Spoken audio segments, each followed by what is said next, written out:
الحمد لله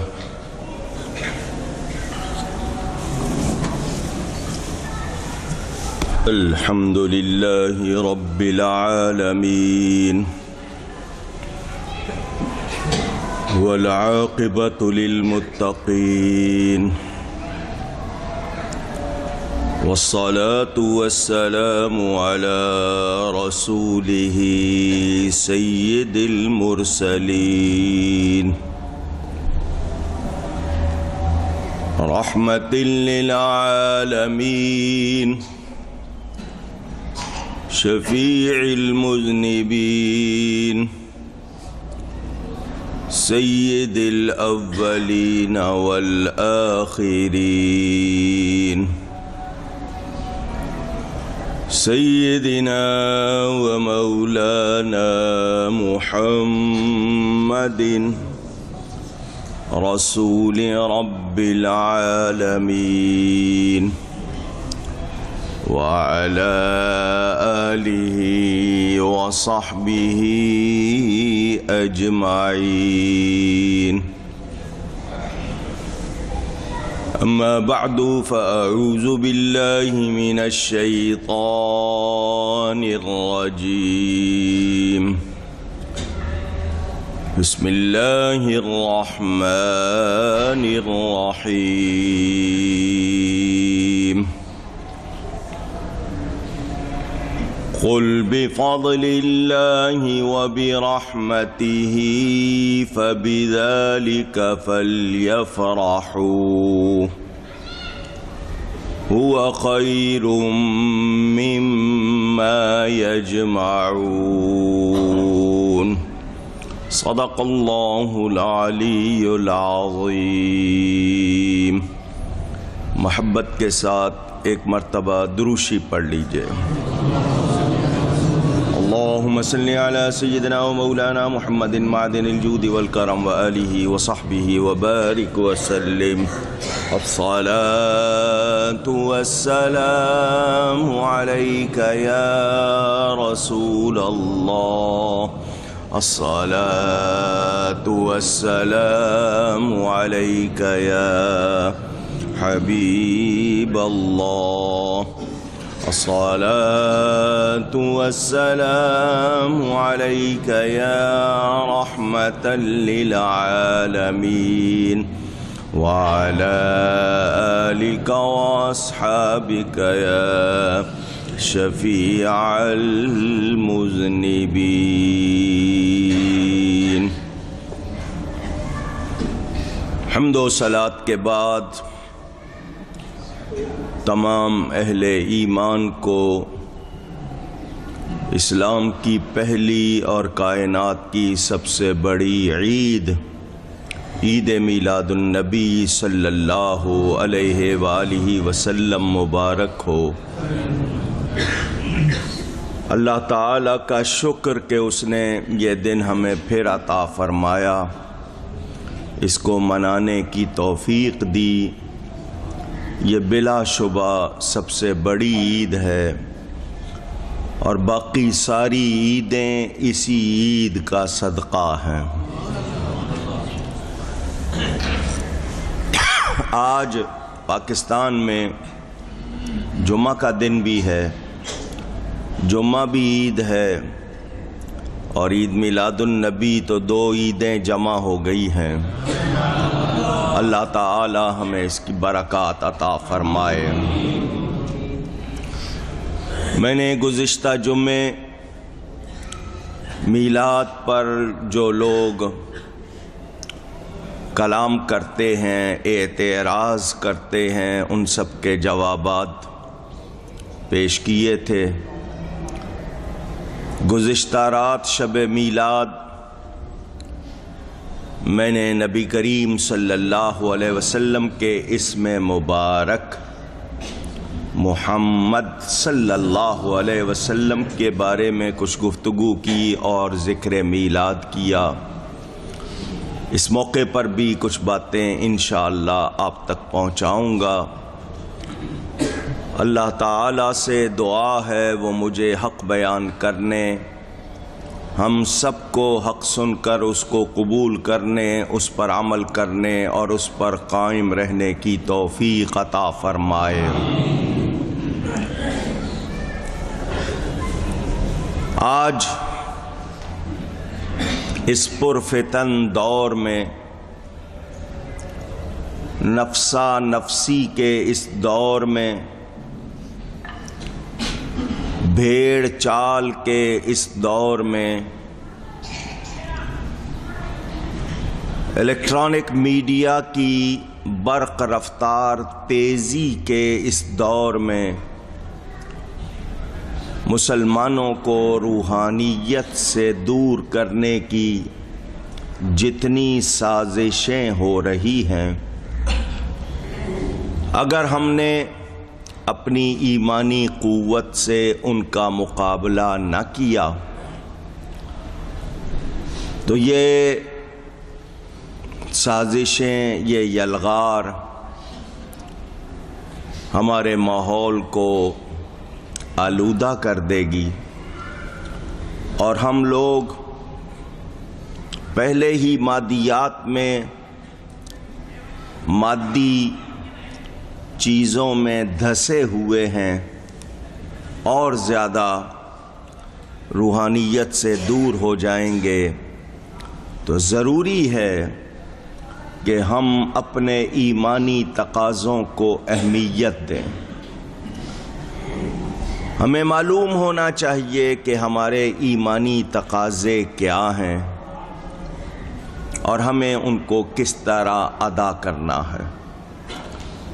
ہر مسلمان پر لازم ہے کہ وہ اپنے دین کی ضروری معلومات حاصل کرے۔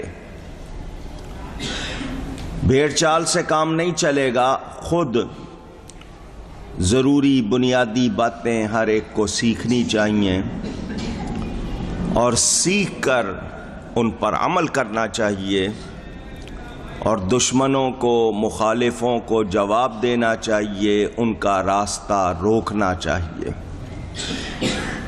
جس طرح ملک کی جغرافیائی سرحدیں ہوتی ہیں اور ان کی حفاظت کے لیے اہتمام کیا جاتا ہے، فوج بنائی جاتی ہے، اسی طرح ایمان کی حفاظت کے لیے بھی اہتمام کیا جاتا ہے۔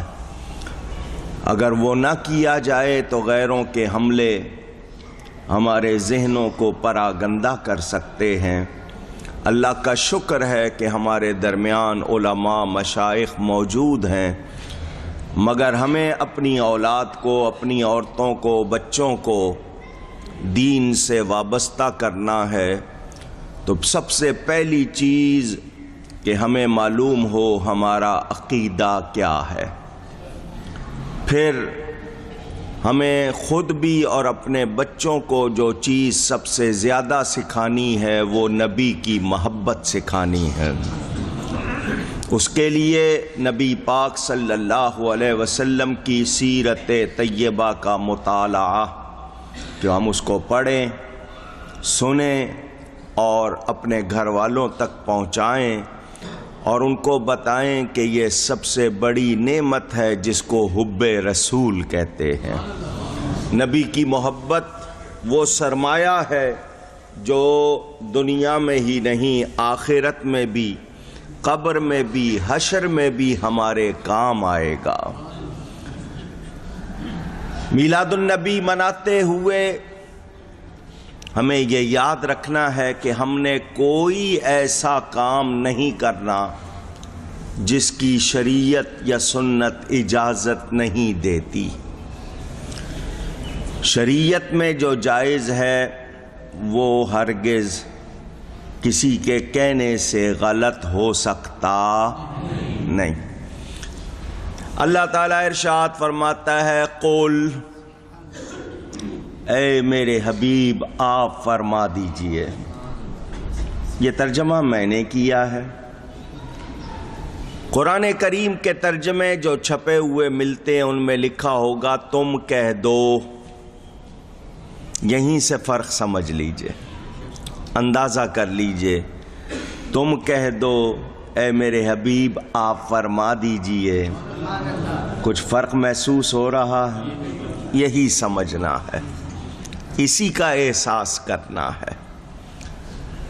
یا اللہ تجھے کسی کی ضرورت نہیں ہے، تو کسی کا محتاج نہیں ہے، تو ایک ایک بات اپنے بندوں کو خود بتا سکتا ہے، پھر اپنے حبیب سے کہنا کہ آپ کہہ دیجئے راز کیا ہے، تو جواب یہ ملتا ہے کہ تم مجھے جانتے نہیں ہو، تمہیں میری پہچان ملی ہے تو میرے حبیب کے ذریعے ملی ہے، تم نے مجھے جانا اور پہچانا ہے تو میرے حبیب کے ذریعے جانا پہچانا ہے، تمہیں میں ملا ہوں تو ان سے ملا ہوں، میرا جو کچھ ملے گا انہی سے ملے گا۔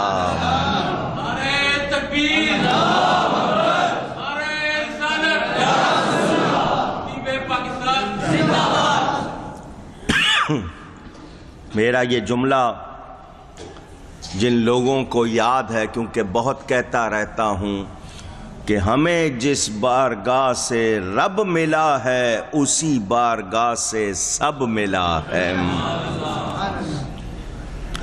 ہم اللہ تعالیٰ کو خود سے جاننے پہچاننے کا دعویٰ نہیں کر سکتے، کیونکہ ہمارے اندر اتنی صلاحیت اور طاقت نہیں، نہ ہمارے حواس، نہ ہمارا علم، نہ عقل۔ ہم جانتے ہیں تو نبی کے بتانے سے جانتے ہیں۔ وہ نبی صلی اللہ علیہ وآلہ وسلم جن کو بھیج کر اللہ تعالی مومنوں پر احسان جتا رہا، کن پر؟ یا اللہ بھیجا تو تو نے عالمین کے لیے ہے، آئے تو وہ ساری کائنات کے لیے ہیں۔ العالمین ما سے واللہ کو کہتے ہیں۔ ما سے واللہ عربی کے لفظ ہیں، اردو میں معنی ہوگا جو کچھ اللہ کے سوا ہے وہ العالمین ہے۔ اللہ کے سوا جو کچھ ہے وہ العالمین، اور حضور صلی اللہ علیہ وسلم اس العالمین کے لیے تشریف لائے۔ احسان صرف مومنوں پر تشریف لائے ہیں العالمین کے لیے، تو احسان اسی کو جتایا جاتا ہے جو احسان مانتا ہے، ہر ایک کو جتایا نہیں جاتا۔ تو اللہ نے فرمایا مومنوں پر ہمارا یہ بڑا احسان ہے کہ ان میں ہم نے اپنے رسول کو بھیج دیا، تو مومن ہی مانتے ہیں، مومن ہی میلاد مناتے ہیں۔ تو جو نبی کو اللہ کا احسان عظیم مانتے ہیں ان کو چاہیے کہ نبی کی آمد کا جشن منائیں، جو نہیں مناتے سمجھ لیں کہ وہ نبی کو اللہ کا احسان عظیم مانتے نہیں۔ اللہ تعالیٰ ارشاد فرماتا ہے قل، اے میرے حبیب آپ فرما دیجئے، بفضل اللہ وبرحمتہ فبذلک فلیفرحوا، اللہ کا فضل اور اس کی رحمت ملے تو خوشیاں مناؤ۔ اللہ کا فضل اور اس کی رحمت ملے تو سب کی آواز، اللہ فرما رہا ہے خوشیاں مناؤ۔ هو خیر مما یجمعون، اور خوشی منانے پہ جو خرچ ہوگا اس کو فضول خرچی نہ کہنا، وہ جمع کرنے سے بہتر ہے کہ خوشی منانے پہ لگا دو۔ کون فرما رہا ہے؟ اللہ۔ آج کوئی کہے کہ فضول خرچی ہے، اس کی مانیں گے یا رب کی مانیں گے؟ ان کو معلوم نہیں۔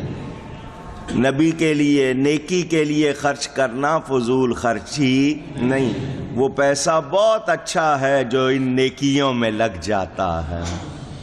دعا کریں وہ قبول ہو جائے۔ کتاب کا نام الدر الثمین فی مبشرات النبی الامین، دوسری کتاب کا نام انفاس العارفین یہ دونوں کتابیں حضرت شاہ ولی اللہ محدث دہلوی رحمۃ اللہ علیہ کی لکھی ہوئی ہے. اصل فارسی میں ملتی ہے بازار میں، اردو ترجمے ہو چکے. ان دونوں میں یہ واقعہ لکھا ہوا ہے. شاہ ولی اللہ لکھتے ہیں میرے والد شاہ عبد الرحیم صاحب ہر سال 12 ربیع الاول کو میلاد مناتے تھے. کیا مناتے تھے؟ لوگ کہتے ہیں اب پاکستان میں شروع ہو گیا. یہ تو 200 سال پرانی بات سنا رہا ہوں میں. اس سے پہلے 450 سال پہلے شیخ محقق نے اپنی کتاب میں دلیلیں لکھی ہیں میلاد کی. لوگ کہتے ہیں جی ابھی شروع ہوا. جب تمہیں معلوم نہیں ہے تو زبان کیوں کھولتے ہو؟ پہلے معلومات تو کرو. اور میں رات کو بتا چکا میرے نبی کا میلاد سب سے پہلے میرے رب نے منایا ہے. میلاد منانا میرے رب کی سنت ہے. فرماتے ہیں محفل ہوتی تھی، نعت شریف، بیان، درود و سلام، لوگوں کو کھانا کھلایا جاتا تھا. کیا کھلایا جاتا تھا؟ ایک سال ایسا آیا پیسے نہیں تھے پاس، اتنی رقم نہیں تھی کہ کھانا پکتا. تو والد صاحب نے کہا میلاد کا ناغہ نہیں کرنا، میلاد منانا ہے. جیبوں میں سے سکے جتنے کسی کے نکلے، کسی کے 1 آنا، کسی کے 2 پیسے، مل ملا کے کچھ 2-4 آنے بن گئے. فرمایا اس کے بھنے ہوئے چنے لے آؤ. بھنے ہوئے، اس وقت میں اتنی مہنگائی نہیں تھی، 1 روپے میں پورا گھر بھی کھا لیتا تھا تو پیسے پھر بچ جاتے تھے. ہمیں اس کے بھنے ہوئے چنے لے آؤ. چنے آ گئے. محفل ہوئی، لوگوں میں چنے تقسیم کر دیے گئے. محفل ہوئی اسی طرح، بجائے اس کے کہ کھانا ہوتا چنے بانٹ دیے. فرماتے ہیں رات کو خواب میں رسول اللہ صلی اللہ علیہ وسلم کی زیارت ہوئی تو دیکھا نبی پاک صلی اللہ علیہ وسلم کے سامنے انواع و اقسام، انواع نوع کی جمع، اقسام قسم کی جمع، طرح طرح کی نعمتیں کھانے رکھے ہوئے ہیں. ایک پلیٹ میں بنے ہوئے چنے بھی رکھے اور حضور ان کو دیکھ کر خوش ہو رہے ہیں. کیا مطلب؟ اے عبد الرحیم کوئی محبت سے صرف چنے بھی تقسیم کرے وہ بھی قبول ہیں.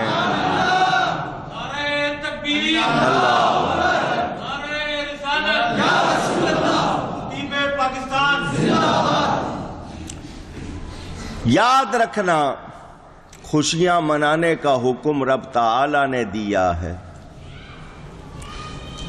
کیوں نہ خوشی منائی جائے؟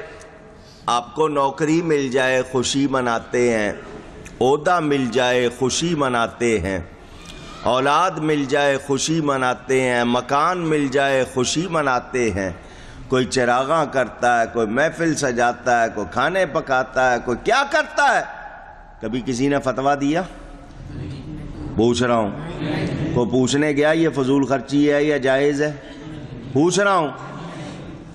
14 اگست کو حکومت کہتی ہے یوم پاکستان مناؤ، چراغاں کرو، جھنڈے لہراؤ، محفلیں سجاؤ، ترانے پڑھو. یہ پاکستان سے محبت کی نشانی ہے. ساری قوم جھنڈے لگاتی ہے، چراغاں ہوتا ہے، ترانہ پڑھا جاتا ہے، محفلیں ہوتی ہیں. کیا کچھ خوشی کرتے ہیں. تو اگر 14 اگست کو اہتمام کرنا پاکستان سے محبت کی نشانی تو ربیع الاول میں یہ سب کچھ کرنا نبی سے محبت کی نشانی ہے. اس کو کوئی روک سکتا؟ جب شریعت نے منع نہیں کیا تو ہمیں آج کوئی آ کر کہے کہ نہیں بدعت ہے، جائز نہیں ہے، تو ہمیں ایسے فتووں کی ضرورت نہیں. میں نے آپ سے کہا نا پھر لسٹ ہمارے پاس بھی ہے کہ تم کیا کیا کرتے ہو. اپنی فکر نہیں. ہم نبی کا میلاد منائیں تو کہتے ہیں جی بدعت ہے، خرافات ہے، یہ ہے وہ ہے. سن لو میں نے کہا جو طریقہ شریعت نے منع نہیں کیا اس کو کوئی منع کر سکتا نہیں۔ نبی پاک صلی اللہ علیہ وسلم اللہ کی سب سے بڑی نعمت، ہمیں صحت ملے جشن صحت مناتے ہیں، اولاد نعمت ملے خوشیاں مناتے ہیں، مال ملے خوشی مناتے ہیں، تو نبی پاک سب سے بڑی نعمت وہ ملے تو ہم زیادہ خوشی مناتے ہیں۔ وہ سب سے بڑی نعمتیں، باقی تمام نعمتیں ان کا صدقہ ہیں۔ اللہ نے احسان جتایا، یا اللہ تو نے آنکھیں دی ہمارے لیے، تو آنکھیں بھی بہت بڑی نعمت ہے۔ جس کے پاس نہ ہو اس سے پوچھو، وہ کہے گا اکھیاں والو اکھیاں بڑی نعمت۔ خدا نخواستہ آنکھ دیکھنا چھوڑ دے کتنی تکلیف ہوگی۔ دانت نعمت ہے، زبان نعمت ہے، کھال نعمت ہے، گوشت نعمت ہے، ناخن نعمت ہے، بال نعمت ہے، سر سے لے کر پاؤں تک پورا جسم ہمارا، 206 ہڈیاں، آگے اتنے جوڑ، سب کچھ نعمت۔ باہر دیکھیں تو کتنی نعمت، کتنی نعمتیں ہیں۔ اللہ فرماتا ہے فَاذْكُرُوا آلَاءَ اللہ، بس یاد کرو اللہ کی نعمتوں کو، اللہ تعالیٰ کی نعمتوں کو۔ کیوں؟ لَعَلَّكُمْ تُفْلِحُونَ، تاکہ تمہیں کامیابی ملے۔ یا اللہ تیرا حکم ہے تیری نعمتوں کو یاد کریں۔ ہمارا جسم پورا وجود تیری نعمت، جسم کے اندر خون بھی ہے، رگیں بھی ہیں، ہڈیاں بھی ہیں، گوشت بھی ہے، جوڑ بھی ہیں، ایک پورا نظام ہے۔